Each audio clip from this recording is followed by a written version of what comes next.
Assalamualaikum warahmatullahi wabarakatuh. Bismillahirrahmanirrahim. Alhamdulillahirabbil alamin wassalatu wassalamu ala asyrofil mursalin wa ala alihi washabihi ajmain, amma ba'du. Bapak Ibu yang kami hormati, sebelumnya mari kita panjatkan rasa syukur kita pada Allah Subhanahu wa taala yang mana pada kesempatan pada pagi hari ini kita telah diberi kenikmatan sehat iman sehingga kita bisa melaksanakan aktivitas kita sebagai seorang pendidik di sekolah masing-masing. Dan tak lupa sholawat serta salam pada junjungan kita Nabi besar Muhammad SAW. Bapak Ibu yang kami hormati, untuk kali ini saya diberi tugas oleh beliau Bapak Korwil untuk menyampaikan tausiah yang akan kami sampaikan, yaitu bertemakan kiat hidup penuh berkah. Nah, Bapak Ibu yang kami hormati, setiap orang itu tentunya mendapatkan kehidupan yang penuh keberkahan. Namun di zaman yang modern ini, dalam arti berkah itu tidak begitu penting dalam bermasyarakat. Tentunya di zaman modern ini. Nah, di akhirnya manusia itu untuk dituntut selalu menjaga ridho manusia, bukan ridho Allah tapi ridho dari manusia. Nah, hidup manusia itu akan terasa gersang dan kering, tidak puas dalam hal kehidupannya, dan merasa selalu ingin menuntut hal-hal yang tentunya ingin lebih. Nah, pada hal ini seharusnya sadar bahwa apa yang kita miliki adalah selama tidak akan pernah mendapatkan kepuasan dan kesempurnaan. Nah, dalam hal ini tidak sedikit orang yang bergelimang harta, punya jabatan, kedudukan, itu bahkan masih kurang, namun terasa gersang, bahkan apapun yang ia miliki kurang puas. Nah, sehingga dalam hal tersebut semuanya akan menjadi semu. Dalam berkeluarga tentunya tidak merasa harmonis karena masih dalam kekurangan. Di rumah sendiri sudah tidak ada rasa betah, jenuh di rumah. Karena apa? Karena masih ada kekurangan. Seperti halnya kita di laut masih merasa haus karena hidup yang kurang berkah itu tadi.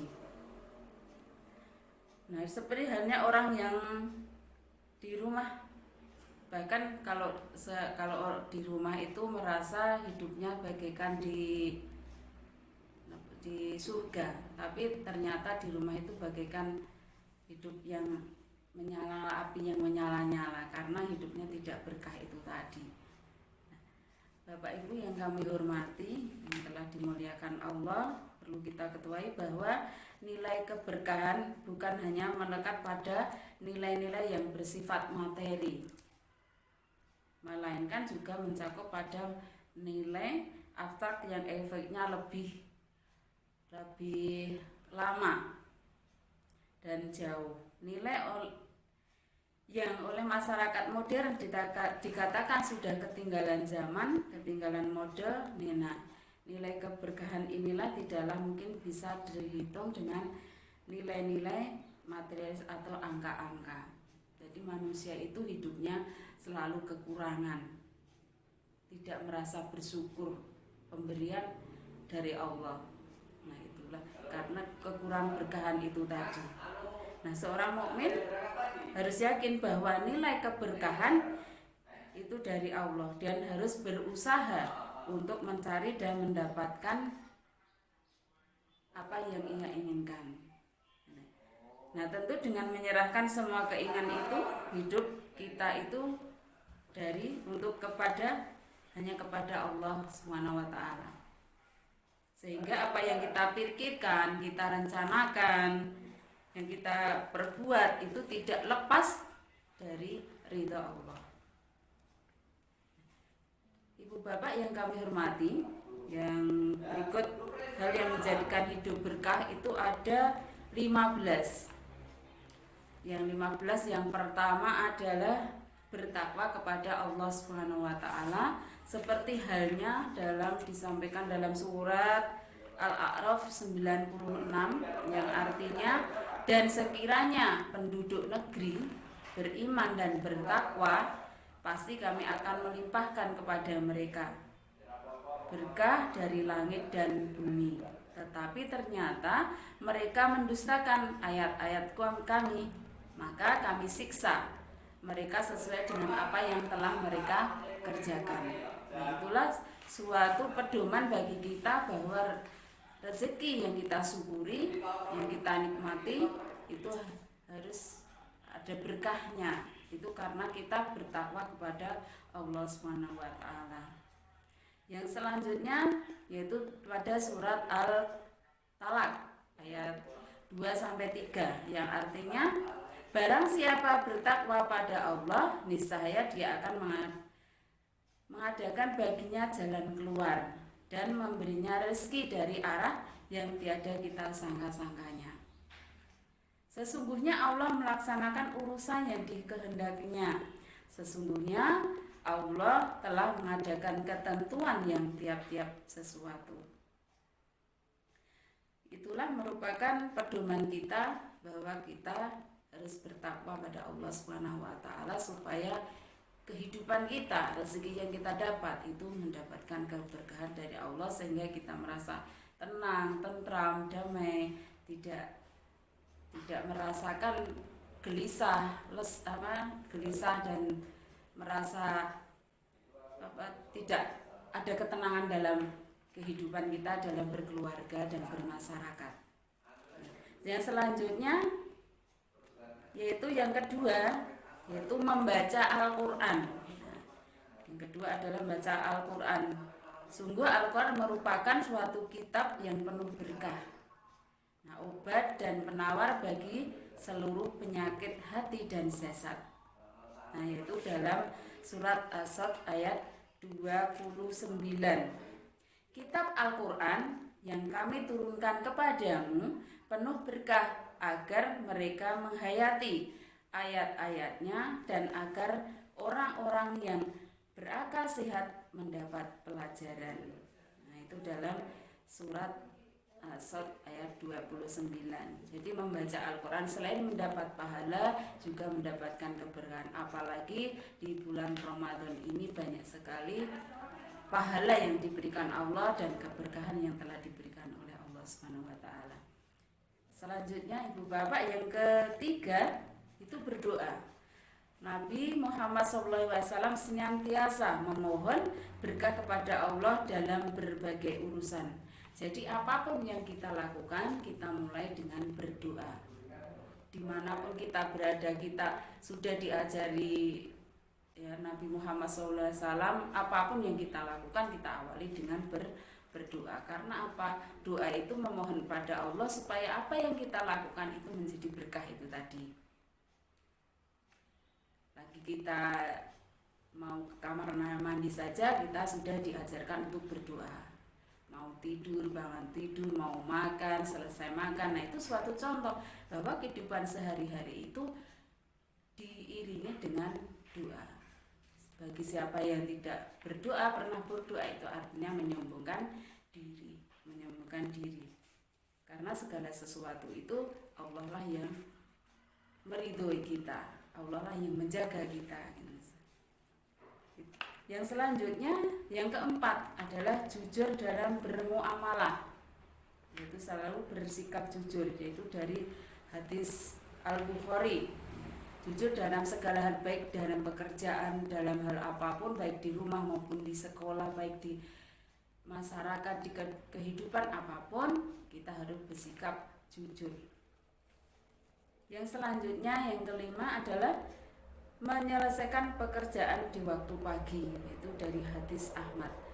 Jadi setiap pekerjaan kita lakukan mulai dari pagi Supaya apa? Karena pagi itu adalah hari atau jam atau waktu yang kita diberi kekuatan, ya, semangat di pagi hari.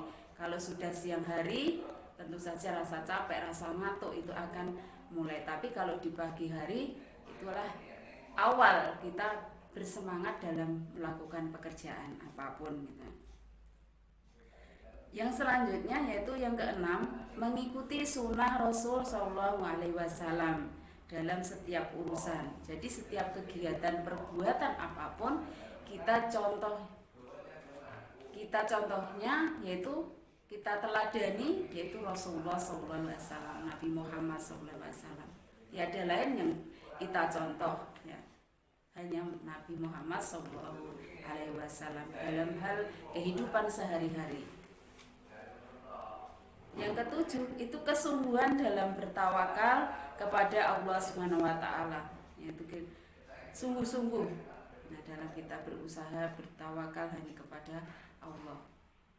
Tidak hanya untuk istilahnya tidak hanya untuk bermain-main, tapi sungguh-sungguh. Yang kedelapan, melakukan sholat istikharah dalam setiap urusan. Kita minta pertimbangan dengan Allah, apa yang kita lakukan dengan apapun, kegiatan apapun, kita sholat istirahat apabila ada keraguan-raguan pada diri kita, supaya kita mendapatkan petunjuk dari Allah sehingga semua atas ridha Allah. Yang selanjutnya adalah yang kesembilan, pasrah dan menerima apa yang telah Allah SWT tentukan, karena hal tersebut pasti lebih baik untuk dirinya dan dunia ataupun di akhirat. Dalam pasrah menerima kenyataan, menerima rezeki yang kita terima, itu kita syukuri, ya kita nikmati, bukan kita misalkan dalam hal ini kita kurang bersyukur. Tetangga kita ada yang misalkan punya harta benda yang lebih, kita belum punya. Nah, kita lihat saja bahwa itu merupakan suatu ujian kita. Kita merasa bersyukur, menikmati rezekiku hanya segini. Jadi melihat tetangga beli, misalkan membeli sesuatu hal yang istimewa, alat-alat misalkan kulkas atau mobil atau ini, kita ikhlas saja, kita menerima. Bukannya kita malah mencibir, wah ini paling itu utang-utangan, nah, seperti itu. Itu bukan pemikiran yang diridhoi Allah, tapi kita ikhlas menerima. Nek kan tanggane di mobil berarti aku iso nunut gitu kan. Nek bepergian kita bisa ikut.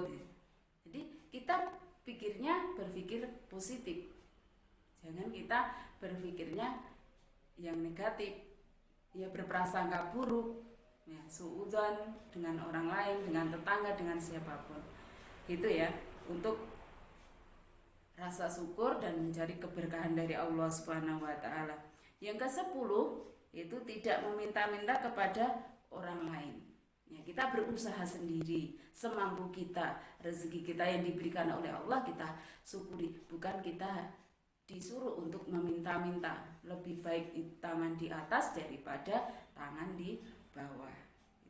Itulah Bapak Ibu. Yang selanjutnya yang ke-11 yaitu berinfak dan bersedekah, yaitu pada surat Saba ayat 39 yang artinya, katakanlah sungguh Tuhanku melapangkan rezeki dan membatasinya bagi siapa yang Dia kehendaki, yaitu di antara hamba-hambanya. Dan apa saja yang kamu infakkan, Allah akan menggantinya, dan Dialah memberi rezeki yang terbaik. Begitulah tentang berinfak dan bersedekah. Jika kita punya rezeki, nah, yang sebagian itu hak orang lain, seperti halnya yang disampaikan oleh Bapak Sahlan kemarin tentang sedekah. Jadi kita menerima rezeki dari manapun, nah yang sebagian itulah milik orang lain, hak orang lain, maka kita wajib untuk memberikan hak orang lain tersebut. Ya. Untuk selanjutnya yaitu Yang ke-12, menjauhkan diri dari harta yang haram, yaitu pada surat Al-Baqarah ayat 276. Allah memusnahkan riba dan menyuburkan sedekah. Allah tidak menyukai setiap orang yang tetap dalam kekafirannya dan bergelimang dosa. Jadi maksudnya dalam hal ini tentang riba. Maksudnya riba, jika kita misalkan menabung di bank atau dimanapun pasti itu ada bunga. Nah, bunga tersebut itu jangan diambil.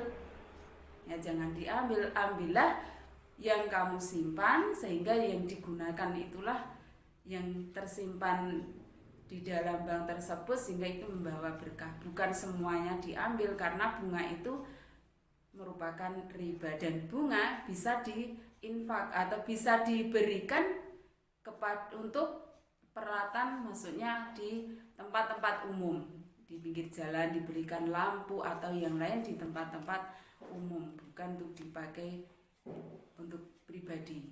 Itu yang mengenai tentang riba atau menjauhkan diri dari harta yang haram tersebut. Yang selanjutnya, yang ke-13, yaitu bersyukur dan memuji Allah. Ya, selalu bersyukur dan memuji Allah. Memuji Allah itu selalu berdoa, ya, memohon, yang menyampaikan apa yang Allah, kekuasaan Allah, berdoa. Yang selanjutnya adalah 14 itu menunaikan sholat fardu. Sholat fardu itu sholat yang kita lakukan sehari semalam 5 kali, yaitu dalam surat Toha ayat 132, yang artinya, dan perintahkanlah keluargamu melaksanakan sholat dan sabar dalam mengerjakannya. Kami tidak meminta rezeki kepadamu, kamilah yang memberi rezeki kepadamu, dan akibat yang baik di akhirat adalah bagi orang yang bertakwa. Jadi sholat itu merupakan, ya, kewajiban kita untuk memohon kepada Allah. Bukan Allah yang meminta, tapi kita yang meminta kepada Allah, supaya dalam kehidupan itu penuh dengan keberkahan tadi. Nah, itu mengenai sholat fardu yang kita lakukan sehari semalam, yaitu 5 waktu. Jangan sampai ketinggalan.